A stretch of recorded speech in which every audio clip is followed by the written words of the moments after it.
வெற்றிவேல் முருகனுக்கு அரோகரம். இந்த மார்கழி மாதத்தில் நம்ம தினமும் திருவம்பாவை படிக்கிறோம். திருவம்பாவையை இயற்றின மாணிக்கவாசகருடைய புராணத்தோட ஒரு பகுதியை இன்றைக்கி நம்ம பார்க்கலாம். 9ஆம் நூற்றாண்டில் பிறந்தவர் மாணிக்கவாசகர். பாண்டிய நாட்டில் அவர் அவதரித்த ஊர் திருவாதூர். தந்தையார் பெயர் சம்புபாத இருதயர், தாயாருடைய பெயர் சிவஞானவதி. பாத ஊரார் அப்படின்னு அழைக்கப்படுகிறார். கேள்விகளில் ரொம்ப சிறப்பாக அவர் இருக்கிறார். அரிமர்த்தன பாண்டியனுடைய ஆட்சி பாண்டிய நாட்டில் நடந்துட்டுருக்கு. அதில் அவர் முதலமைச்சராக இருக்கிறார். பல பட்டங்கள் அப்படின்னு அவன் மனம் எப்போவுமே சிவனையே நாடுது.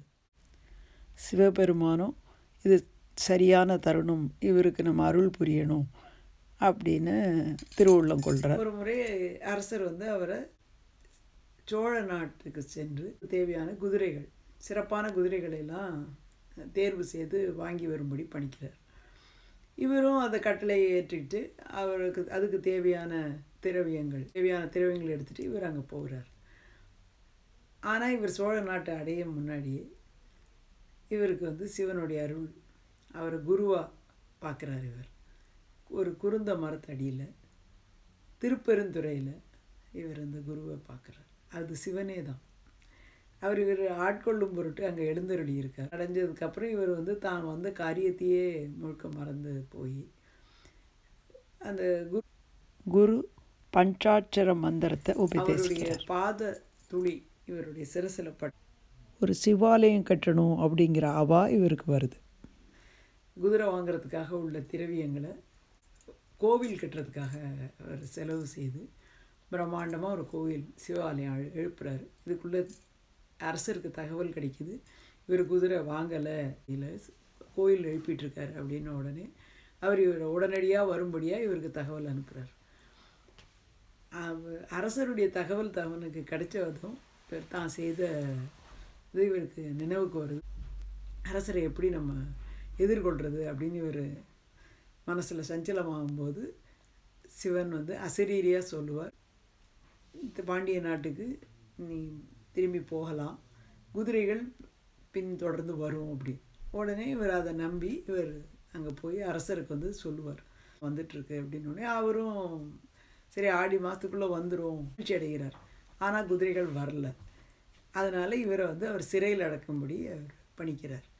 சொன்னபடியே சிவபெருமான் ஆவணி மாதம் மூல நட்சத்திரத்தில் அத்தனை குதிரைகளையும் தானே அழைச்சிட்டு மன்னன்கிட்ட ஒப்படைக்கிறார்.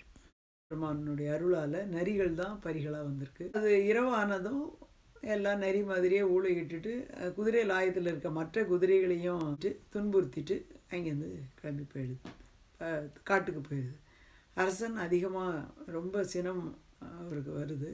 உடனே இவருக்கு ஒரு வைகை ஆற்றில் ஒரு சுடு மணலில் நிற்கும்படியாக இவருக்கு ஒரு தண்டனை விதிக்கிறார். அவருடைய அருளால் வைகை ஆற்றில் ஒரு மாபெரும் வெள்ளம் அந்த மதுரை நகரம் எல்லா இடமும் வெள்ளத்தால் தத்தளிக்கிறாங்க. ஆற்றில் பெரிய வெள்ளம் வருது. திருவாதூரார் இருக்கிற அந்த பகுதி வெறும் காலளவு தான் தண்ணி இருக்குது. அரசர் தன்னுடைய தவறை உணர்றாரு.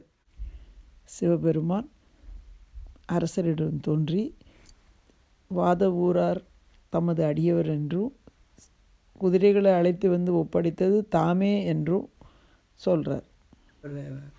அவர்கிட்ட மன்னிப்பு வேண்டி வாத ஊராரை மறுபடியும் முதலமைச்சராக தன்னுடைய நாட்டில் இருக்கும்படியாக பணிக்கிறார்.